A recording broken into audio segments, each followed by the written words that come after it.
कक्षा 10वीं के एमपी बोर्ड के सभी विद्यार्थी ध्यान दीजिए। ठीक है, आज हम आपका सामाजिक विज्ञान का सेट ए का 7 मार्च का जो पेपर होने जा रहा है उस पेपर का पूरा सॉल्यूशन देखेंगे। ठीक है, हिंदी और इंग्लिश मीडियम का देख लीजिए, वर्जन आपका एक ही रहने वाला है, आपको बिल्कुल चिंता नहीं करनी है। जिस तरह मैंने पूरा हिंदी का पेपर जो आपको समझाया था वही आया था, उसी तरह सामाजिक विज्ञान का पेपर भी पूरा आएगा, लेकिन शर्त इतनी सी कि चारों पेपर को आपको अच्छे से कंप्लीट करना पड़ेगा। जिस बच्चों को भरोसा है वही वीडियो को देखेगा, वरना मत देखिएगा। ठीक है, भारत में वन्य जीव सुरक्षा अधिनियम कब पारित हुआ? ठीक है, तो सुरक्षा जो वन्य अधिनियम पारित हुआ था वो हुआ था 1972 में। ठीक है, किस राज्य में बांस ड्रिप सिंचाई सामान्य है? तो वो है आपकी मेघालय में। देश का सबसे पुराना कृत्रिम पत्तन कौन सा है?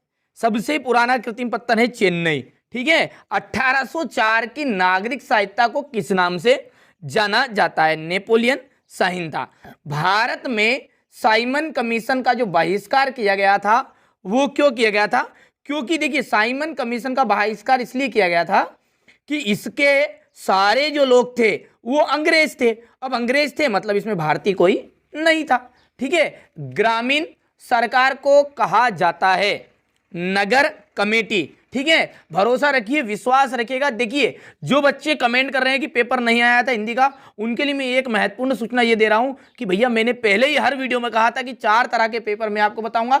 4 तरह के जो पेपर बच्चे करेगा, ठीक है, उसको ही 75 से 75 नंबर आएंगे। ठीक है, जिस बच्चे ने वास्तव में किया होगा उसी को पता है कि मैंने जो बताया था पूरा हुबहू पेपर आया था। देखिए, हमारा जो उद्देश्य ये नहीं है यार कि आपको अच्छे अंक ना आए। ठीक है, हम भी इसलिए मेहनत कर रहे हैं कि आपको अच्छे अंक आए। ठीक है, हमारी वजह से आपको अच्छे नंबर आएंगे तो आपका और हमारा जीवन भर नाता बना रहेगा। ठीक है, रिक्त स्थानों की पूर्ति करिए। विनिर्माण उद्योग सामान्यतः आर्थिक विकास की रीढ़ समझे जाते थे। ठीक है, देश की पहली रेलगाड़ी मुंबई और थाने के मध्य चलाई गई थी। मार्च 1919 में बंबई में एक खिलाफत समिति का गठन किया गया था। इंग्लैंड के कपड़ा व्यवसायी स्टेपल्स से ऊन खरीदते थे।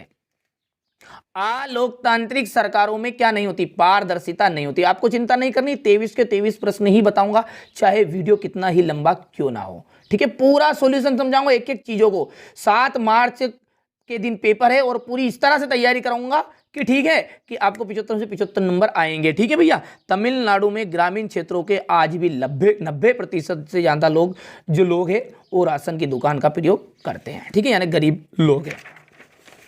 चलिए, ये हमारे इंग्लिश मीडियम वाले बच्चों के लिए है। ठीक है, इसी तरह से आप ठीक है कन्वर्ट करके लिख लीजिएगा आंसर को। वो ये आंसर है, पहला है जोड़ी। ठीक है, प्रथम विश्व युद्ध था 1914 से 1918। सूती कपड़ा मिल रिचर्ड आर्कराइड हो गया है। बेल्जियम की जो भाषा है वो बेल्जियम की भाषा आपकी डच एवं फ्रेंच है। महिला साक्षरता दर ठीक है 54% है। सरकार का बेहतर रूप लोकतांत्रिक। ठीक है, 2011 की भारत की साक्षरता दर थी 73%। ठीक है, यहां से देखिए हमारे इंग्लिश मीडियम वाले बच्चे स्क्रीनशॉट लेंगे। ठीक है, फिर मैं बता रहा हूं यही प्रश्न आएंगे। ठीक है, पेपर का स्ट्रक्चर भले ही किस तरह का होगा, 4 तरह के पेपर करिएगा कंप्लीट। इसलिए बीच में कह रहा हूं कि बच्चे क्या करते हैं, एक तरह का पेपर देखते हैं और फिर बाद में ठीक है अपना भविष्य बिगाड़ लेते हैं। देखिए, हमारा जो उद्देश्य वो यही है कि आप अच्छे अंक प्राप्त करें, चाहे आप चैनल को सब्सक्राइब करें या ना करें, मेरे को उससे कोई फर्क नहीं पड़ता है। ठीक है, मेरा जो उद्देश्य सिर्फ इतना सा है कि मेरी वजह से आपको अच्छे अंक प्राप्त हो। सीमांत सड़क संगठन कब बनाया गया? 1960 में। रोलेट अधिनियम कब लागू हुआ था? अप्रैल 1919 में। कार्यपालिका और विधायिका द्वारा बनाए कानूनों पर अंकुश कौन रखता है? न्यायपालिका रखती है। जीडीपी में सबसे अधिक योगदान किसका है? प्रत्येक क्षेत्र का। बैंक जो होती है वो जमा राशि के एक बड़े भाग को किसके लिए इस्तेमाल करती है? ऋण देने के लिए। भारत में लघु उद्योग में कितने श्रमिक नियोजित है? 2 करोड़। चलिए, यहां से क्वेश्चन नंबर 4 देख लीजिएगा। ठीक है, इंग्लिश मीडियम वाले बच्चे। और 2016 के में भारत जो है विश्व में चीन के बाद सबसे बड़ा तिलहन उत्पादक देश था। बिल्कुल एकदम राइट है। सार्वजनिक क्षेत्र में के उद्योग रिलायंस और टिस्को है। असत्य बात है। 1805 की जो फ्रांसी की क्रांति हुई थी वो असत्य बात है, ठीक है। इसके बाद में यहाँ पर चौथा सत्य हो जाएगा। पांचवा, लोकतंत्र जो होती है एक तरह का गलतियों का पुतला ही होता है, तो इसमें गुंजाइश, ठीक है, होती है गलतियाँ सुधारने की, यहाँ पर असत्य बात है, ठीक है। और ये अंतिम आपका असत्य है, ठीक है भैया। ये तो हो गया क्वेश्चन नंबर 5 तक। इसके बाद क्वेश्चन नंबर 6 को देखिए। भारत में पाई जाने वाली मिट्टियों के नाम, सतत पोषणीय विकास क्या है, पूरा सॉल्यूशन में समझा रहा हूँ, ठीक है। यहाँ से आप स्क्रीनशॉट पहले पेपर का लीजिएगा, ठीक है, ताकि जो हमारे इंग्लिश मीडियम वाले बच्चे हैं, ठीक है, वो इन क्वेश्चनों को देखिए, उनका सॉल्यूशन दे पाना संभव नहीं है। हिंदी मीडियम वाले बच्चों का पूरा सॉल्यूशन समझाऊंगा, ठीक है। यहाँ से आप ध्यान से समझ लीजिएगा। डिजिटल भारत क्या है, बंदरगाह पतन में अंतर, कार्नला क्या था, आयात शुल्क से क्या से है, औद्योगिक मजदूरों से क्या से है। जिन बच्चों ने साल भर मेहनत की है ना, वो बच्चे, ठीक है, अपने आप समझ रहे हैं कि यही प्रश्न आने वाले हैं, ठीक है। पंचांग से क्या से है, ज्ञान आधारित समाज किसे कहते हैं, अधोसंरचना से आप क्या समझते हैं। इसके बाद है किन उद्योगों का वैश्वीकरण पर बुरा प्रभाव पड़ा, ठीक है। वर्ष 1991 के पूर्व भारत के विदेशी व्यापार की नीति क्या थी, जैव विविधता क्या है या हमारे मानव जीवन के लिए क्यों महत्वपूर्ण है, भारत के वनों को कितने वर्गों में बांटा गया है, एकात्मक शासन का अर्थ बताइए, एटीएम क्या है स्पष्ट कीजिए, मुद्रा के कार्यों की व्याख्या आपको करनी है, ठीक है। इसके बाद में यहाँ से देखिए, हमें खनिजों के संरक्षण की आवश्यकता क्यों है, भारत के लोगों ने रोलेट एक्ट का विरोध क्यों किया, सत्याग्रह के विचार का क्या मतलब है, भारत में राजनीतिक दलों की भूमिका बतानी है, एक दलीय व्यवस्था को उदाहरण सहित बताना, क्या यहाँ लोकतंत्र के लिए एक सही विकल्प है, ठीक है। तो ये आपका मैंने पूरा पेपर बता दिया, सेट ए है ये, ठीक है। चलिए इसका सॉल्यूशन देखते हैं, कौन से प्रश्न से हम समझेंगे, अच्छे से समझेंगे। क्वेश्चन नंबर जो 6 है, भारत में पाई जाने वाली मिट्टी के नाम बताइए, ठीक है। तो चलिए इसके सॉल्यूशन को अच्छे से समझ लेते हैं। यहाँ से देख लेते हैं, भारत में पाई जाने वाली मिट्टियों के नाम। तो भारत में जो है मुख्य रूप से 6 प्रकार की मिट्टी पाई जाती है। जैसा कि हम पहली जो मिट्टी है वह है काली मिट्टी, ठीक है, जिसको हम रेगर मिट्टी के नाम से भी जानते हैं। किन के नाम जानते हैं, रेगर मिट्टी के नाम से, ठीक है। और दूसरी है जलोढ़ मिट्टी, ठीक है, और लाल मिट्टी, लेटेराइट मिट्टी, मरुस्थली मिट्टी और पर्वतीय मिट्टी। तो ये 6 प्रकार की मिट्टी पाई जाएगी। काली, जिसे हम देखिए कपास युक्त मृदा के नाम से भी जाना जाता है, क्योंकि इसमें कपास की खेती उपयुक्त मानी जाती है, ठीक है। जलोढ़ मिट्टी, सबसे अधिक उपजाऊ मिट्टी जो होती है वहाँ जलोढ़ मिट्टी होती है। इनकी सबकी विशेषताएं भी हम अगले वीडियो में कवर करेंगे, लेकिन हमारा जो यहाँ पर प्रश्न आया है वो है भारत में पाई जाने वाली मिट्टी, ठीक है। तो 6 के नाम आप लिख दीजिएगा, 2 नंबर में आएगा, ठीक है। अब देखिए इसी के अथवा में सतत पोषणीय विकास से क्या आशय है। देखिए सतत पोषणीय विकास का मतलब क्या होता है वो समझिए, ठीक है। देखिए विकास का मतलब होता है प्रोग्रेस करना, तरक्की करना। पोषणीय का मतलब होता है जिसे अच्छी तरह से हम, जैसे कोई बच्चा होता है तो उसको अच्छी तरह से खिलाया पिलाया जाता है तो उसको कहलाते हैं पोषण देना, उसको विटामिन मिलना। सतत का मतलब है निरंतर, तो निरंतर विकास चलने वाली प्रक्रिया ही क्या कहलाती है, सतत पोषणीय विकास। अब ये किस तरह, तो वो देखिए यहाँ पर लिखा हुआ जिसमें समझ में आ जाएगा। विकास की ऐसी प्रक्रिया जिसमें पर्यावरण को नुकसान ना हो, मतलब विकास तो हम करें, प्रोग्रेस करें, तरक्की करें, लेकिन हमारे पर्यावरण को नुकसान नहीं होना चाहिए। साथ ही साथ भविष्य में जो आने वाली पीढ़ियां है उनकी जरूरतों को भी अनदेखा ना किया जाए। तो इसे ही क्या कहते हैं, सतत पोषणीय विकास कहते हैं। किसे कहेंगे, सतत पोषणीय विकास, कि विकास की ऐसी प्रक्रिया जिसमें पर्यावरण को नुकसान ना हो और साथ ही साथ जो भविष्य में आने वाली पीढ़ियां है उनकी जरूरतों को भी अनदेखा ना किया जाए, इसे भी विकास को हम सतत पोषणीय विकास के नाम से जानते हैं, ठीक है। तो देखिए 2 तरह से परिभाषाएं थी, यहाँ पर भी है और वहाँ पर भी, जो जमे वो लिख लेना, लेकिन वहाँ की सरल थी, थोड़ा सी अटपटी लैंग्वेज की यहाँ पर। चलिए इसके बाद में जो अगला है वो देखिए, जलोढ़ मिट्टी और काली मिट्टी में अंतर है।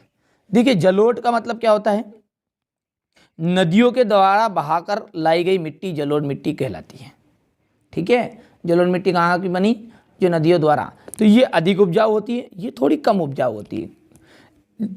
यहाँ मिट्टी का रंग हल्का भूरा होता है, इस मिट्टी का रंग कैसा होता है, हल्का भूरा, और ये मिट्टी जो है काले रंग की होती है। नदियों द्वारा बहाकर लाई गई मिट्टी को जलोढ़ मिट्टी कहते हैं, और काली मृदा का जो निर्माण है वो ज्वालामुखी उद्गार से निकलने वाले लावा से होता है।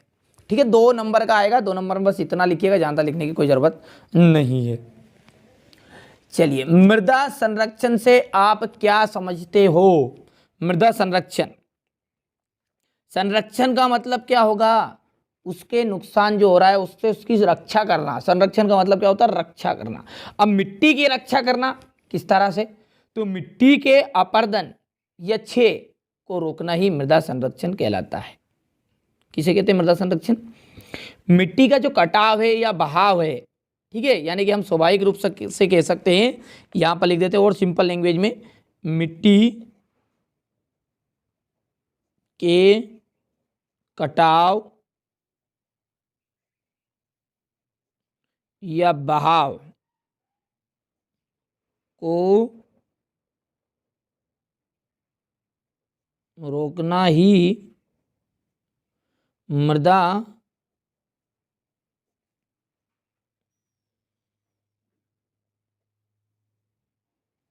संरक्षण कहलाता है। ये इसी को हम कहते हैं, यानी कुल मिला के बात है, मिट्टी जो हमारी उपजाऊपन कमी हो रही, मिट्टी की उपजाऊपन को, उसको रोकना ही क्या कहलाता है? मृदा संरक्षण। ठीक है, तो इसको रोकना है। ठीक है, तो ये किस कारण से हो रहा है? तो बढ़ती हुई जनसंख्या के कारण प्राकृतिक संसाधनों का बड़े पैमाने पर विनाश हुआ। जो बढ़ती हुई जनसंख्या उसके कारण क्या हो रहा है? प्राकृतिक संसाधनों का बड़े पैमाने पर विनाश हुआ, इसलिए मृदा संरक्षण द्वारा विनाश को रोकना आवश्यक है। ठीक है, तो यहाँ पर ये मृदा संरक्षण का के बारे में चैप्टर हो गया। बस इतना सा लिख दोगे जब भी परिभाषा, तब भी 2 नंबर आपको मिल जाएंगे। ठीक है, चलिए अगला जो क्वेश्चन है वो देखिए, गौर से देखिएगा, थोड़ा सा बड़ा कर लेते हैं। यहाँ पर देखिए, गन्ना जो है नगद दाम की फसल है क्यों? देखिए, गन्ना जो है उससे पहले आप नगद या व्यापारिक फसलों का मतलब समझिए। नगद दाम वाली फसल उन फसलों को कहते हैं कि जिनका उपयोग प्रत्यक्ष रूप से भोजन के लिए नहीं किया जाता। जैसे हमारा गेहूं है, ये गेहूं जो है ये भी हमारे को पैसा तो देता है, लेकिन हम इसका उत्पादन जो है मुख्य रूप से जनता का पेट भरने के लिए करते हैं। लेकिन जो नगद गन्ना जो है वो क्या है? एक तरह की व्यापारिक फसल के अंतर्गत आएगी, क्योंकि इसका मतलब उद्देश्य ये होता है कि केवल और केवल धंधा बिजनेस करने के लिए इसका उत्पादन किया जाएगा।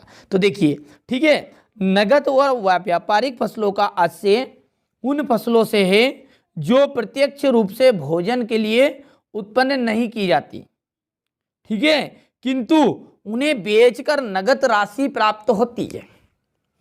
समझ में आ रहा है आपको कि जो नगद और व्यापारिक फसल है उसका मतलब यह है कि इसका भोजन के लिए मुख्य रूप से उत्पादन नहीं होगा। किसके लिए होगा?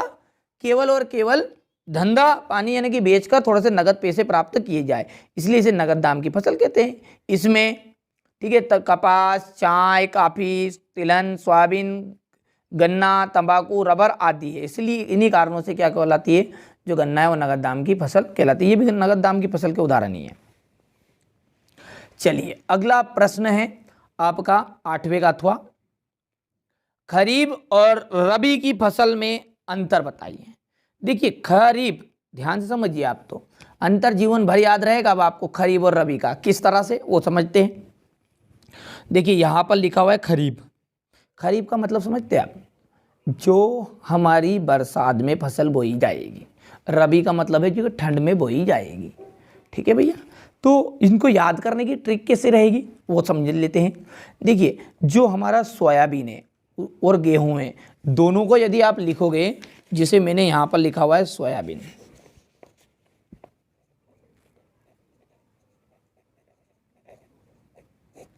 और एक तरफ लिख दिया मैंने गेहूं, ठीक है, इन दोनों में से नाम कौन सा बड़ा है? तो वही आपका बड़ा नाम वाला, और जो जिसका छोटा नाम है वो छोटा नाम वाला। देख लीजिए दोनों को। ठीक है, सोयाबीन जो है वो खरीफ में आ जाएगा, गेहूं जो है रबी में आ जाएगा। अब आप सब जानते हैं कि जो खरीफ की फसल है वो मानसून के आगमन पर बोई जाती है। कहीं पे बोई जाती है? मानसून के आगमन पर। ये मानसून का समापन होने पर इसको बोया जाता है। ठीक है, तो यहाँ पर हम लिख देंगे इसको कि ये फसल जो है मानसून के आगमन पर शुरू होती है और ये जो मानसून ऋतु के संवाद में ठंड आएगा, शरद ऋतु, उसके आगमन पर वही आएगी। इन फसलों को पकने के लिए कम समय लगता है। सोयाबीन को आपने देखा होगा जल्दी जल्दी आ जाते हैं, लेकिन गेहूं को पकने में अधिक समय लगता है। 2 नंबर का अंतर है, इसलिए 2 नंबर के लायक तो ये हो गया। पर साथ ही साथ आप सब जानते हैं कि सोयाबीन है उनका उत्पादन कम होता है और गेहूं का उत्पादन ज़्यादा होता है। तो ये खरीफ की फसल है, इनका उत्पादन कम होता है और रबी की फसल का उत्पादन अधिक होता है। ठीक है, उदाहरण के लिए लिख सकते हैं, इनका प्रति हेक्टेयर उत्पादन कम रहेगा, इनका ज़्यादा रहेगा। साथ ही साथ यहाँ पर हम लिख सकते हैं उदाहरण में कि सोयाबीन, ठीक है, मक्का, ये सारी चीज़ में आएगी और गेहूँ, चना इसमें और रबी की फसल के अंतर्गत आ जाएगा। ठीक है, विनिर्माण क्या है, ध्यान समझिए। विनिर्माण का मतलब क्या होता है, कोई भी एक वस्तु का उत्पादन हो गया। जैसे हमने हमारी जो खेती है उसमें बोया गन्ना, अब जो गन्ना है उसका उत्पादन हो चुका है, यानी उसका निर्माण हो चुका है। अब उस गन्ने से कोई भी एक दूसरी तरह का उत्पाद बनाना, ठीक है, यानी कोई भी मूल्यवान वस्तु बनाएंगे, कोई भी उत्पाद बनाएंगे, जैसे चीनी, ठीक है, बांस से कागज, ये सब क्या है, विनिर्माण है। यानी कोई भी जो उत्पादन हो चुका है कोई भी वस्तु का, उस उत्पादन का फिर से दोबारा उसका रिवेन्यू करना, ठीक है, इन्हें नई चीज बनाना। जैसे कच्चे पदार्थ को मूल्यवान उत्पाद में परिवर्तित करना और अधिक मात्राओं में वस्तु के उत्पादन करने को ही विनिर्माण कहा जाता है। समझ में आया विनिर्माण क्या है? कि जैसे जो बांस है उससे हमने क्या बनाया, कागज, तो कागज बांस से प्राप्त हुआ। चीनी जो है वो गन्ने से प्राप्त हुई, ठीक है, तो ये कहलाएगा गन्ने से चीनी बनाना एक तरह का विनिर्माण है। समझ में आ गया? इतना सही लिखना, ज़्यादा आपको लंबा चौड़ा लिखने की जरूरत नहीं, 2 नंबर में पेपर में आने वाला है। ठीक है, कच्चे पदार्थ को मूल्यवान उत्पाद में परिवर्तित कर अधिक मात्रा में वस्तुओं के उत्पादन को ही विनिर्माण कहा जाता है। इसी के अथवा में प्रश्न है, स्पष्ट कीजिए कि कृषि और उद्योग किस प्रकार साथ साथ बढ़ रहे हैं। यहां पर आपको बताना है कि खेती जो है और कंपनियां हैं, ये दोनों साथ साथ बढ़ रहे हैं, एक दूसरे के सहयोगी, पूरक है। तो आप सब जानते ही हैं कि जो भारत है हमारा, वो कृषि प्रधान राष्ट्र है। हमारा जो देश है वो कैसा है, कृषि प्रधान देश है। आज कृषि का जो विकास है वो पूर्णतः उद्योगों के विकास पर ही निर्भर है। जैसे अभी मैंने बताया गन्ने से चीनी, जितनी ज़्यादा चीनी का उत्पादन होगा उतने गन्ने की का माल की गुणवत्ता में सुधार आएगा, उनका भाव बढ़ेगा। ठीक है, तो जो आज कृषि है हमारी, उसका पूर्णतः विकास किस पर निर्भर हो गया है, उद्योगों पर। कृषि में उर्वरकों, कीटनाशकों के लिए कच्चे माल की आवश्यकता होती है। ठीक है, यहाँ कच्चा माल हमें कृषि से ही प्राप्त होता है। जैसे, ठीक है, चीनी उद्योग के लिए गन्ना खेतों से ही प्राप्त होता है। ठीक है, समझ में आ रहा है आपको क्या कह रहे हैं यहाँ पर, कि भारत जो है हमारा कृषि प्रधान राष्ट्र है और आज कृषि का जो विकास है पूर्णतः उद्योगों के विकास पर निर्भर है। कृषि में जो उर्वरक कीटनाशक है वो सारे के सारे, ठीक है, उनके लिए वो कच्चे माल, जब कंपनी बनेंगे ये सारी चीज़ें, तो इनके लिए जो कच्चा माल है नहीं, वो खेती ही हमारा काम करेगी। यहाँ कच्चा माल हमें सारे का सारा खेती से ही प्राप्त होता है। जैसे चीनी जो है उद्योगों के लिए गन्ना, चीनी उद्योग के लिए गन्ना जो है खेतों से प्राप्त होता है। ठीक है, अतः हम कह सकते हैं कृषि हमारे उद्योगों का आधार है और इस प्रकार कृषि और उद्योग जो है साथ साथ बढ़ रहे हैं और वास्तव में इन दोनों का क्या है, निकट का संबंध है। क्या है, दोनों में निकटता का संबंध है। सिंपल सी लैंग्वेज में मैंने बताया, सरल शब्दों में बताया है। ठीक है, स्क्रीनशॉट आप लेते चलिएगा। ठीक है, चलिए आगे बढ़ते हैं। क्वेश्चन नंबर जो 10 है, देखिए क्वेश्चन नंबर 10 में है, सीमा सड़क की स्थापना कब और क्यों की गई। सीमा सड़क संगठन जो है उसकी स्थापना 1960 में की गई। इसने बोला था कब की गई, अब क्यों की गई उसके बारे में आगे। पूर्वोत्तर क्षेत्र में सीमावर्ती सड़कों के परिवहन से समन्वित तथा तीव्र विकास करके यहाँ के आर्थिक विकास को तेज किया जा सके। यानी कि क्या बोल रहा है ये कहना चाह रहा है कि जो पूर्वोत्तर क्षेत्र है उनमें सीमावर्ती जो इलाके हैं, सीमावर्ती मतलब जो हमारे बॉर्डर के इलाके हैं, उन पर परिवहन को तेज गति से चलाने के लिए, सुचारू ढंग से चलाने के लिए, ठीक है, उनका आर्थिक विकास करने के लिए यहाँ पर सीमा संगठन की स्थापना की गई, ठीक है, जिससे क्या हुआ, प्रतिरक्षा संबंधी व्यवस्था को मजबूत बनाया जा सके, ठीक है। सिंपल सा स्क्रीनशॉट ले लीजिएगा आप, ठीक है। इसी के अथवा में है, देश के प्रमुख संचार साधन बताइए। अब देश के प्रमुख संचार साधन कौन कौन से हैं? संचार का मतलब क्या होता है, ठीक है, जो एक दूसरे तक सूचनाओं का आदान प्रदान करें, वो संचार कहलाएंगे। सूचनाओं का आदान प्रदान करना ही क्या कहलाता है? संचार, ठीक है। अब साधन की बात कर रहे हैं यहाँ पर, तो संचार के जो साधन हैं संचार के, वो है निजी संचार, जनसंचार में दूरदर्शन, रेडियो, समाचार पत्र समूह, हमारे जो प्रेस है, मीडिया वाले हैं, ठीक है, सिनेमा है आदि, जो देश के समूह संचार के साधन हैं, ठीक है। यहाँ पर आप इसको ऐसा लिखिएगा, देश के प्रमुख संचार के साधन हैं। थोड़ी सी यहाँ पर कोचिंग में जब लिखवाया था बच्चों को तो उन्होंने थोड़ी बहुत मिस्टेक कर दी है, लिखने में कोई दिक्कत नहीं, मैंने सुधरा दिया, अच्छे से कंप्लीट कर लीजिएगा। चलिए इसके आगे के प्रश्नों को पढ़ते हैं। चलिए अब अगला है डिजिटल भारत क्या है, ठीक है। डिजिटल भारत, डिजिटल जो भारत है वो ज्ञान आधारित परिवर्तन के लिए भारत को तैयार करने के लिए एक विशाल कार्यक्रम है। डिजिटल भारत क्या एक तरह का कार्यक्रम है। अब किसके लिए है? कि जो हमारा भारत है उस पर ज्ञान आधारित परिवर्तन लाने के लिए, ठीक है, तैयार करने का एक माध्यम है। डिजिटल भारत कार्यक्रम का जो मुख्य उद्देश्य है वो क्या है? भारतीय प्रतिभा प्लस सूचना प्रौद्योगिकी, यानी कि इनको दोनों को मिलाकर कल का जो आने वाला भारत है, ठीक है, उसमें होने वाले परिवर्तनों को समझना है और तकनीक को केंद्र में रखकर, यानी कि तकनीक को केंद्र में रखकर बदलाव लाना है, ठीक है। सिंपल है। डिजिटल भारत वास्तव में है क्या? डिजिटल भारत जो है ज्ञान आधारित परिवर्तन के लिए भारत को तैयार करने के लिए एक विशाल तरह कार्यक्रम है, बड़ा कार्यक्रम है।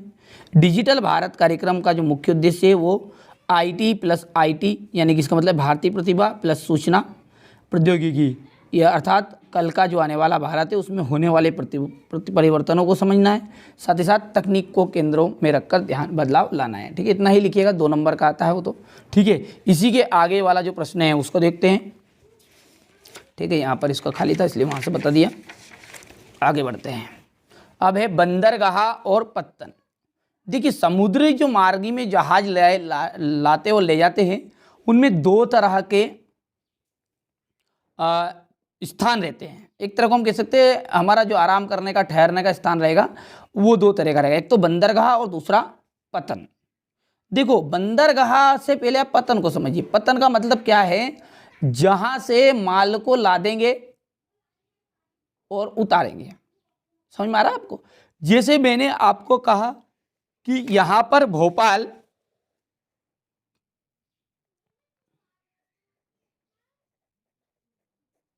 और उज्जैन, तो माल को यहां से हम चढ़ाएंगे, कहां से? भोपाल को यहां से ला देंगे और यहां उतारा जाएगा। ध्यान से समझिएगा, जीवन भर याद रहेगा, ठीक है। तो ये जो लादना और उतारने वाले स्थान हैं इनको हम कहेंगे पत्तन। क्या कहेंगे? पत्तन। पर जो बीच में अब इंदौर पड़ेगा, देवास पड़ेगा, जो भी चीजें हैं, ये बीच वाला जो मार्ग है जहां पर व्यक्ति रुकेगा ढाबे के ऊपर, ठीक है, यानी कि रेस्टोरेंट में खाना खाएगा, ठीक है, सोने बैठने की व्यवस्था होगी बीच में। जो भी इंदौर में रुकेगा वो भले उज्जैन में रुके, ठीक है, सॉरी उज्जैन नहीं, बीच में भले वहाँ वो, समझ में आ रहा है आपको, आष्टा में रुके या कहीं पर भी रुकेगा बीच में, लेकिन ना तो भोपाल ना उज्जैन, जो बीच का जो रास्ता है उस यदि बीच रास्ते में कोई सी भी चीज़ बनाई ठहरने की तो वो कहलाएगी आपकी बंदरगाह, ठीक है। क्या है वो? बंदरगाह। और बंदरगाह क्या है? ये प्राकृतिक होते हैं अधिकतर, क्योंकि इनको समुद्र के अंदर निर्माण नहीं किया जा सकता, लेकिन कभी कभी किया भी जा सकता कई जगहों पर, ठीक है, लेकिन अधिकतर ये पहले से ही होंगे आप, क्योंकि यहाँ पर ये जो समुद्र वाली बात चल रही तो समुद्र में आप सब जानते ही हैं, ठीक, उसमें बीच में कौन बनाया जाएगा? हालांकि अब नई नई टेक्नोलॉजी द्वारा बनने लग गए, पर पहले से थे मौजूदगी में, ठीक है। तो यहाँ पर ध्यान से देखिए, जलयानों और जहाज़ों के तट पर आने जाने और ठहरने के स्थान को क्या कहते हैं? बंदरगाह कहते हैं। समझ में आ गया? बंदरगाह कि जो जलयानों है और जहाज है उनके तट पर आने जाने के और ठहरने के स्थान को बंदरगाह कहा जाता है। जबकि पत्तन क्या है? पत्तन है कि समुद्र तट का वहाँ स्थान जहाँ जहाज में माल लादने का और उतारने का कार्य करता है उसे कहते हैं पत्तन। ठीक है, बंदरगाह जो है चूंकि समुद्र के भीतर रहेंगे अधिकतर, तो जल की गहराई इनमें अधिक होती है, लेकिन पत्तन में जल की गहराई अधिक नहीं होती है, क्योंकि कहाँ पर आप सामान उतार लाओगे जहाँ पर समुद्र की कब होगा गहरा।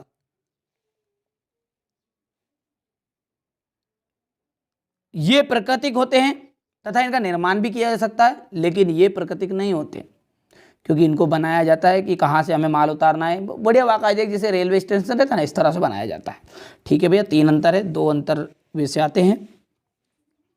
ठीक है, जलयानों और जहाज़ों के तट पर आने जाने और ठहरने के स्थान को बंदरगाह, और ऐसा स्थल जहाँ से माल को लादेंगे और उतारेंगे उसे कहेंगे पतन। बंदरगाह में जल की गहराई अधिक होगी, पतन में जल की गहराई नहीं होती है। ये प्राकृतिक होते हैं, इनका निर्माण भी किया जा सकता है। ये प्राकृतिक नहीं होते, इनका निर्माण किया जाता है। ठीक है, जबकि ये प्राकृतिक होते, ये प्राकृतिक नहीं होते। कुल मिलाकर बात ये है। अच्छा, अब अगला प्रश्न देखते हैं। देखिए, कार्नला क्या था? कार्नला नाम में ही लग रहा है कार्नला, ला का मतलब था नियम, कानून।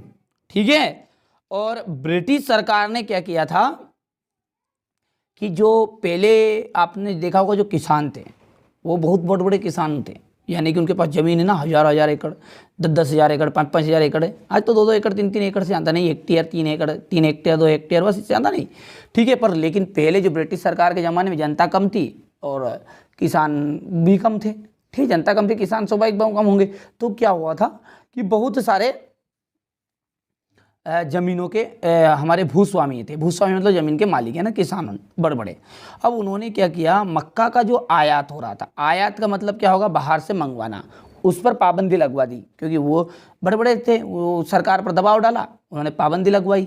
ठीक है, सरकार पर प्रेशर डाला, जिससे क्या हुआ था कि सरकार उनकी बातों को मद्देनजर रखते हुए एक नियम लाई, जिसके कारण उन्होंने मक्का के आयात पर पाबंदी लगा दी। जिससे क्या फायदा था किसानों को कि उनकी मक्का का भाव बढ़े। ठीक है, जब उनको अधिक भाव मिलेगा तो पैसे अधिक मिलेंगे, इसलिए कर रहा था। तो ब्रिटिश सरकार ने बड़े भूस्वामियों के दबाव में, ठीक है, मक्का के आयात पर पाबंदी लगा दी थी। जिन कानूनों के सहारे सरकार ने यहाँ पाबंदी लगाई उसे ही कार्नला कहते हैं। उस कानून को क्या कहते हैं, कार्नला के नाम से जाना जाता है। ठीक है, तो यहाँ पर ये प्रश्न था कार्नला क्या है, समझ में आ चुका होगा कि ब्रिटिश सरकार ने बड़े बड़े जो भूस्वामी थे उनके दबाव में रहकर मक्के के आयात पर पाबंदी लगा दी, मक्का बाहर से मंगवाना बंद कर दिया। तो जिन कानूनों के सहारे यहाँ पाबंदी लगाई थी सरकार ने, उन्हें ही क्या कहते हैं, कार्नला का नाम से जानते हैं। समझ में आया इतना? चलिए, इसके बाद में अब इसी के अथवा में आयात शुल्क से क्या आशय। देखिए, आयात शुल्क जिस तरह से हम जो हमारे कोई भी वस्तु मंगाते हैं और उसके ऊपर जो जीएसटी लगती है, ठीक है, जैसे हमने देश के अंदर मंगाया सामान या कोई भी बाहर से मंगाए तो भी जीएसटी लगेगी। लेकिन ये आयात शुल्क का मतलब ये है कि जो हमारी बॉर्डर के ऊपर हमने जैसे अमेरिका से कोई माल मंगवाया और माल मंगाने के बाद में जो बॉर्डर के ऊपर जो भारत में जैसे अंदर घुसेगा तो वहाँ पर बॉर्डर पर एक शुल्क लगेगा, जिसे ही हम कहेंगे आयात शुल्क, टैक्स। ठीक है, तो आयात शुल्क जो है किसी दूसरे राष्ट्र से आने वाली चीज़ों पर वसूल किया जाने वाला शुल्क है। आयात शुल्क क्या है, जब कोई भी दूसरे राष्ट्र से आने वाली वस्तु है उन पर वसूल किए जाने वाला टैक्स शुल्क ही आयात शुल्क के नाम से जाना जाता है। यहाँ कर या फिर ये शुल्क उस जगह लिया जाता है जहां से वहां वस्तु देश में अंदर आती है। मैंने कह दिया बॉर्डर पर, अर्थात सीमा पर, बंदरगाह पर या हवाई अड्डे पर, 3 जगहों पर आयात शुल्क लिए जाते हैं। ध्यान रखना तीनों बातों को। आयात शुल्क कहाँ कहाँ पर लिए जाते, तो सीमा पर, बॉर्डर पर हो गया, बंदरगाह पर और हवाई अड्डे पर। इतना क्लियर है, स्क्रीनशॉट लीजिए तुरंत ही। ठीक है, अगला है औद्योगिक मजदूर से क्या आशय है। औद्योगिक मजदूर, देखिए उद्योगों में यानी कारखानों में काम करने वाले मजदूर ही क्या कहलाते हैं, औद्योगिक मजदूर कहलाते हैं। ठीक है, सिंपल है, ज़्यादा कठिन नहीं है। जो भी कंपनियों में जो काम करने वाले, ठीक है, हेल्पर होने रहेंगे, जिसे हम हेल्पर कहते हैं, उन्हें क्या कहते हैं, औद्योगिक मजदूर। जब हम औद्योगिक मजदूरों की बात करते हैं तो हमारा आज से कारखानों में कार्य करने वाले मजदूरों से होता है। यानी हम इसको परिभाषा के रूप में भी डालना चाहे तो इस तरह लिख दीजिएगा कि कारखानों में काम करने वाले मजदूरों को ही, ठीक है, औद्योगिक मजदूर कहा जाता है। ठीक है, लिख सकते हैं आप। इसी के अथवा में सेठ हुक्म चंद कौन थे? तो भैया ये मारवाड़ी व्यवसायी थे। ठीक है, जैसा कि आप जानते हैं व्यापारियों में सबसे ज़्यादा दिमाग जो तेज तर्राट रहते हैं वो मारवाड़ियों का ही चलता है। तो सेठ हुकुमचंद जो थे 1917 में कोलकाता में देश की पहली जूट मिल लगाने वाले मारवाड़ी व्यवसायी थे। ठीक है, 1917 में क्या किया इन्होंने, कलकत्ता में इन्होंने देश की पहली जूट मिल लगाई। और ऐसे मारवाड़ी थे जिन्होंने चीन के साथ भी व्यापार किया था। देखिए 2 नंबर में आता है तो ज़्यादा आपको बड़ा लंबा चौड़ा नहीं लिखना है भैया। ठीक है, हमारा उद्देश्य सिर्फ इतना सा है कि आप अच्छे अंक प्राप्त करें और इसी उद्देश्य से हम मेहनत भी कर रहे हैं आपके लिए। ठीक है, और यदि आपको लगता है कि हम मेहनत कर रहे हैं तो चैनल को सब्सक्राइब अभी तक नहीं किया नहीं तो सब्सक्राइब जरूर कर लीजिएगा। चलिए, अब क्वेश्चन नंबर 14 है, वेलम क्या है? मेरी जवाबदारी है आपको वार्षिक में टॉपर बनाने की। आप केवल जो चीज़ें बताई जा रही है उन्हें, देखिए थोड़ा सा समय लग रहा है सारी चीज़ें कंप्लीट करने में, तो बिल्कुल जल्दी तैयारी कर रहे हैं, अच्छे से कंप्लीट करिए। वेलम, देखिए वेलम क्या है? चर्मपत्र या जानवरों के चमड़े से बनी लेखन सतह है।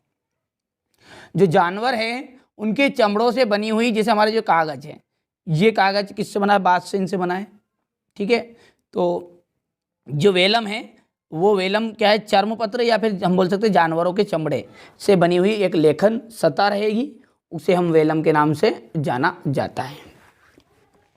इसी के अथवा में है उल्मा और फतवा से क्या आशय है? तो उल्मा के किसको कहेंगे? देखिए इस्लामी कानून और शरिया के विद्वान को उल्मा कहलाते हैं। ठीक है, इस्लामी कानून जानते थे उनके विद्वानों को क्या कहा जाता था? उल्मा।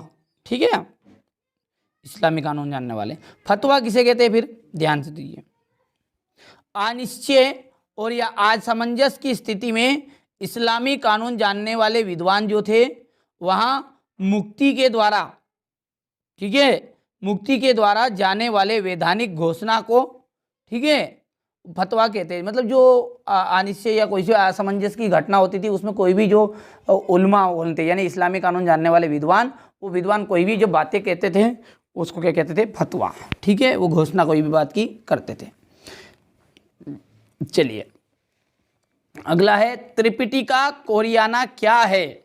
त्रिपिटिका कोरियाना 13वीं शताब्दी के मध्य में त्रिपिटिका कोरियाना उंडलोस्क मुद्रा के रूप में बौद्ध ग्रंथों का कोरियाई संग्रह है। ठीक है, तो ये 15 है, बहुत सिंपल है, छोटा सा था। ठीक है, यहाँ पर आप इसे कंप्लीट कर लीजिएगा। चलिए अगला देखिए, बहुत ही महत्वपूर्ण प्रश्न है, देखिए। ठीक है, पंचांग याद कर लीजिएगा इसे। चांद सूरज की गति, ध्यान समझिए, पंचांग क्या है? चांद सूरज की गति, ज्वार भाटा के समय और लोगों के दैनिक जीवन से जुड़ी हुई अहम जानकारी देने वाला जो पंचांग है उसे कहते हैं वार्षिक पंचांग, या पंचांग भी कहते हैं, वार्षिक पंचांग भी कहते हैं। जो हमारे, ठीक है, ब्राह्मण जो समाज के गुरुजी होने रहते हैं, वो गुरुजी जो जिन चीज़ों को से हमको सब मिति तिथि बताते हैं, ठीक है, कि आज, ठीक है, 11 से या अम्मा से, ठीक है, जो भी चीज़ है वो आपकी जो क्या चांद सूरज की जो गति, ज्वार भाटा के समय, ठीक है, और लोगों के दैनिक जीवन से जुड़ी अहम जानकारियाँ देना ही क्या कहलाता है? वार्षिक पंचांग कहलाता है। अब अगला प्रश्न देखते हैं, ज्ञान आधारित समाज किसे कहते हैं? देखिए नाम में ही लग रहा है, हेडिंग में ही, ऐसा समाज को हम कहेंगे, ठीक है, ऐसे समाज को हम ज्ञान आधारित समाज कहेंगे जिसपे जो सारी क्रियाएं होगी, जो सारे कार्य होंगे, जो सारे हमारे द्वारा कर्म किए जाएंगे, वो सारे कर्म किसके द्वारा किए जाएंगे? ज्ञान पर के आधार पर, यानी नॉलेज के आधार पर कोई भी काम करेंगे, ठीक है, उस समाज को हम कहेंगे ज्ञान आधारित समाज। देखिए 2 नंबर का सिंपल है, देखते समझते हैं। वहाँ समाज जिसमें सभी क्रियाएं उपलब्ध ज्ञान के आधार पर होती हैं। ऐसा समाज जिसमें सभी क्रियाएं कैसी होती है? उपलब्ध ज्ञान के आधार पर होती है, उसे हम क्या कहते हैं? ज्ञान आधारित समाज कहते हैं। दूर संचार तकनीक के विस्तार से ज्ञान आधारित समाज की धारणा का विकास हुआ है। किसका विकास हुआ है? दूर संचार तकनीक जो है हमारी आजकल जो टेक्नोलॉजी चली नई नई, उनके कारण ज्ञान आधारित समाज का विस्तार ज़्यादा हुआ है। ठीक है, सिंपल सा है, बस इतना सा लिखना है, 2 नंबर का प्रश्न आएगा। चलिए तो आगे बढ़ते हैं। अगला प्रश्न है अधोसंरचना किसे कहते हैं? अधोसंरचना देखिए एक तरह की सुविधाएं हैं या क्रियाएं हैं जिनको हम अधोसंरचना कहेंगे। सारी चीज, जैसे उदाहरण समझिए, ऊर्जा परिवहन के साधन, बांध, हमारा जो एजुकेशन सिस्टम है यानी कि शिक्षा विभाग, शिक्षा हो गया, स्वास्थ्य सुविधाएं, ये सब क्या है? अधोसंरचना है। जैसे किस तरह बोलेंगे कि वे सुविधाएं एवं क्रियाएं, ऐसी सुविधाएं एवं क्रियाएं जो उत्पादन के कार्यों में सहायक होती हैं। वे सुविधाएं और वे क्रियाएं जो उत्पादन के कार्यों में सहायक होती है उसे हम अधोसंरचना कहते हैं। जैसे ऊर्जा परिवहन के साधन, बांध, शिक्षा, स्वास्थ्य सुविधाएं आदि। ठीक है, स्क्रीनशॉट के माध्यम से आप इसे अच्छे से कंप्लीट भी कर सकते हैं। चलिए तो आगे बढ़ते हैं। क्वेश्चन नंबर जो 17 है वो है किन उद्योगों पर वैश्वीकरण का बुरा प्रभाव पड़ता है?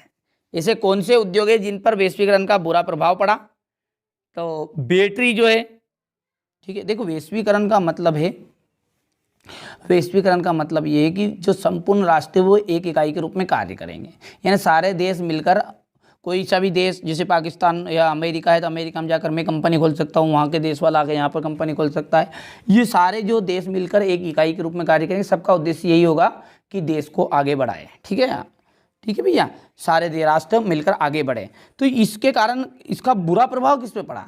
बुरा प्रभाव ये पड़ा कि जो बैटरी है, ठीक है, संधारित्र है यानी कि जो सेल है, प्लास्टिक और खिलौने हैं, टायर है, डेयरी उत्पाद है, डेयरियों के उत्पादक, खाद्य तेल है, इन सभी के ऐसे उदाहरण हैं जो ये जो बदलता हुआ दौर है, इस बदलते हुए दौर में कंपटीशन के सामने टिक नहीं पाए। आज बैटरी को कौन लाना चाहता? 24 घंटे लाइट हो गई, ठीक है, खत्म हो गया, समझ गए आप। सेल, पहले वो सेल वाली बैटरी चलती थी, कितनी चलती थी, अब चल रही क्या? नहीं चल रही। ठीक है, खिलौने भी तरह तरह के अब खत्म होते जा रहे हैं, अलग अलग तरह के खिलौने आ गए। ठीक है भैया, टायर उद्योग में भी कमी आ गई क्योंकि अब ऐसे टायर जो पंचर ही नहीं हो रहे धीरे धीरे। डेयरी उत्पाद, ठीक है, डेयरी के जो उत्पाद हैं वो भी खत्म, धीरे धीरे नष्ट हो रहे। तो ये जो है ये क्या है? इसे उदाहरण है जहां प्रतिस्पर्धा के कारण ये छोटे विनिर्माताओं पर कड़ी मार पड़ी हुई है, यानी ये पूरी तरह बंद होने के कगार पर हो गए। कई इकाइयां तो बंद हो गई हैं और जिनके चलते अनेक जो श्रमिक है वो बेरोजगार हो गए हैं। तो इतना लिखिएगा। ठीक है, ये क्वेश्चन नंबर 17 था आपका। वर्ष 1991 से पूर्व भारत की जो विदेशी व्यापार की नीति क्या थी, वहां देखते हैं। जो 1991 है उस तक आयातों पर नियंत्रण रखा गया था, यानी बाहर से कोई भी आइटम या कोई भी वस्तु नहीं मंगाई जाएगी। इस अवधि में केवल अनिवार्य वस्तुएं जैसे मशीनरी, उर्वरक और पेट्रोलियम का ही मुख्य रूप से आयात किया गया। ध्यान से समझिएगा, क्या बोला है मैंने कि वर्ष 1991 तक आयातों पर नियंत्रण रखा गया। इस अवधि में केवल अनिवार्य वस्तुओं का ही मुख्य रूप से आयात किया गया। देश के उत्पादकों को विदेशी प्रतियोगिता से बचाने रखने के लिए और संरक्षण की नीति को अपनाया गया। यानी कि जो बाहर से जो देखिए कंपटीशन आज बढ़ रहा है, आप समझ रहे, जैसे चीन का माल आ रहा है भारत में, तो वहाँ के जो आइटम है खिलौने हैं, जो हमारे देश में खिलौने हैं वो यदि 5000 के मिलते तो वही आइटम वो आपको उससे ज़्यादा सुविधा है 2000 वाले आइटम में दे देगा। ठीक है, तो इसके कारण क्या हुआ, जो बाहर के जो कंपटीशन की प्रतिस्पर्धा से बचाने के लिए ऐसा किया गया था कि ताकि देश का पैसा देश में ही रहे, इसलिए ये विदेशी व्यापार नीति अपनाई गई थी। ठीक है, तो इसमें क्या हुआ गया था कि वर्ष 1991 तक आयातों पर नियंत्रण रखा गया। इस अवधि में केवल अनिवार्य वस्तुएं जैसे मशीनरी, उर्वरक और पेट्रोलियम का ही मुख्य रूप से आयात किया गया। देश के जो उत्पादकों को विदेशी प्रतियोगिता से बचाने रखने के लिए संरक्षण की नीति को अपनाया गया। इसका परिणाम क्या हुआ? परिणाम ये हुआ कि इस अवधि में व्यापार जो है वो बहुत ही धीमी गति से चला। ठीक है, क्योंकि बाहर से अब जब आइटम नहीं तो बिजनेस नहीं बढ़ेगा। ठीक है भैया, तो तो ये इसका आंसर था, अच्छे से कंप्लीट कर लीजिएगा। चलिए आगे बढ़ते हैं।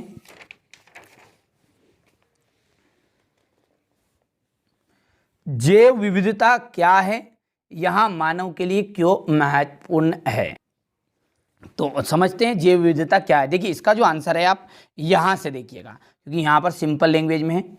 देखिए जैव विविधता का मतलब क्या है, किसी भी जो प्राकृतिक प्रदेश है उनमें पाए जाने वाले जंगली तथा पालतू जीव जंतु, ध्यान समझिए, किसी भी प्राकृतिक प्रदेश में पाए जाने वाले जंगली तथा जो पालतू जीव जंतु है, ध्यान समझिए, जंगली और पालतू जीव जंतु पूरे आ गए, साथ ही साथ पेड़ पौधे, इनकी जो प्रजातियां है इनकी अधिकता को ही क्या कहते हैं, जैव विविधता के नाम से जाना जाता है। यानी कि पेड़ पौधे भी आ गए और सारे के सारे जीव जंतु भी आ गए, इनकी सभी की जो उपलब्धता है, इनकी अधिकता है, इनकी बहुलता है, इसी को ही कहते हैं जैव विविधता।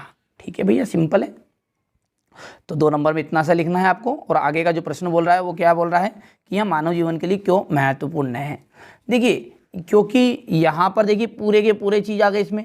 देखिए मनुष्य भी आ गए, यानी कि जीव जंतु भी आ गए, पालतू जीव जंतु भी आ गए, जंगली भी आ गए, साथ साथ पेड़ पौधे भी आ गए।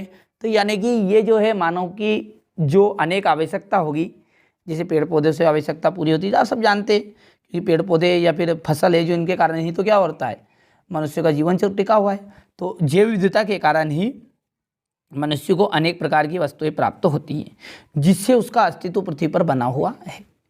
यानी कि ये सारी चीज़ें, पेड़ पौधे ही नहीं रहेंगे तो मानव का अस्तित्व ही क्या रहेगा, तो जिससे उसका अस्तित्व पृथ्वी पर बना रहता है। अतः जैव विविधता जो है मानव जीवन के लिए बहुत ही महत्वपूर्ण है। ठीक है भैया, क्या लिखोगे आप कि किसी भी प्राकृतिक प्रदेश में पाए जाने वाले जंगली तथा पालतू जीव जंतु और पेड़ पौधों की जो प्रजातियों की अधिकता है उसी को ही जैव विविधता के नाम से जाना जाता है। अब जैव विविधता के कारण मानव को अनेक प्रकार की वस्तुएं, आवश्यकताओं की पूर्ति करने के लिए प्राप्त होती है, जिससे उसका अस्तित्व पृथ्वी पर बना हुआ रहता है। अतः हम कह सकते हैं जैव विविधता जो है मानव जीवन के लिए बहुत ही महत्वपूर्ण है। इसके बाद में है, देखिए भारत में जो वन है उनको कितने वर्गों में बांटा गया है, आरक्षित वन, रक्षित वन और अवर्गीकृत वन। तो देखिए आरक्षित वन किसे कहते हैं, देखिए देश के जो आधे से ज्यादा वन है उन्हें आरक्षित वन घोषित किया गया है। जहां तक वन और वन्य प्राणियों के संरक्षण की बात है, उनको आरक्षित वनों को सबसे पहले मूल्यवान माना जाता है। ठीक है, इतना सा लिखिएगा। इसके बाद में रक्षित वन, वन विभाग के अनुसार भारत के जो कुल वन क्षेत्र है उसका 1/3 भाग रक्षित है। ठीक है, इन रक्षित मतलब इसकी रक्षा करनी पड़ रही है। ठीक है भैया, और वन विभाग के अनुसार क्या हो रहा है, भारत के कुल वन में इसका 1/3 भाग, यानी तीसरा हिस्सा, ठीक है, 3 पेड़ में से 1 पेड़, इनको रक्षित वन की श्रेणी में रखा गया है। इन वनों को और अधिक, उन वनों को और अधिक नष्ट होने से बचाने के लिए इनकी सुरक्षा की जाती है। ठीक है, इसी के अथवा में है अवर्गीकृत वन। अन्य सभी प्रकार के वन और बंजर भूमि जो सरकार, ठीक है, व्यक्ति और समुदाय के स्वामित्व में होती है, उन्हें क्या कहते हैं, अवर्गीकृत वन कहेंगे। ठीक है, तो कुछ तो आरक्षित और रक्षित में चले गए और बचे कौन है, आरक्षित और रक्षित वन ऐसे स्थायी वन होते हैं जिनका रखरखाव इमारती लकड़ी या अन्य वन पदार्थों और उनके बचाव के लिए किया जाता है। चलिए अब देखिए क्वेश्चन नंबर जो 19 इसमें दिया गया, एकात्मक शासन का अर्थ स्पष्ट कीजिए। वीडियो बहुत ही लंबा बन रहा है, इसलिए आप आज बढ़िया से स्क्रीनशॉट लीजिए। ठीक है, कंप्लीट कर लीजिएगा। ठीक है, चलिए इसी के अथवा में व्यवस्था की महत्वपूर्ण विशेषताएं लिखना। चलिए इसके बाद में ये क्वेश्चन नंबर 20, एटीएम क्या है। ठीक है, बढ़िया से स्क्रीनशॉट लीजिए आप यहां से। मुद्रा के प्रमुख कार्य,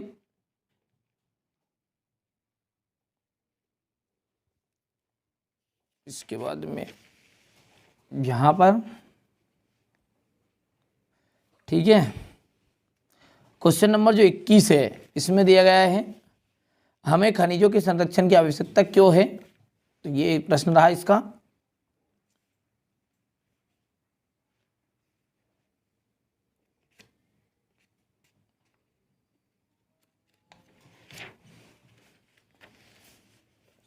ये अथवा का प्रश्न, तांबे की उपयोगिता का वर्णन कीजिए और इसके प्रमुख उत्पादक क्षेत्र बताने हैं। ये क्वेश्चन नंबर 22, भारत के जो लोग हैं उन्होंने रॉलेट एक्ट का विरोध क्यों किया।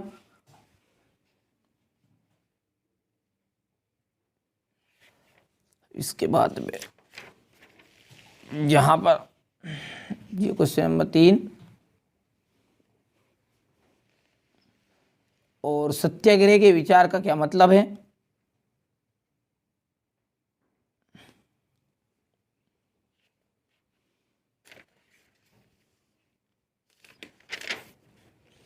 क्वेश्चन नंबर 23 देखिए, भारत में राजनीतिक दल की भूमिका।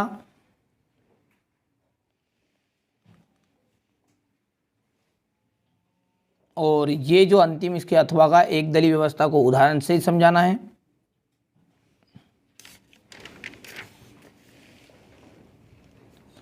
तो ये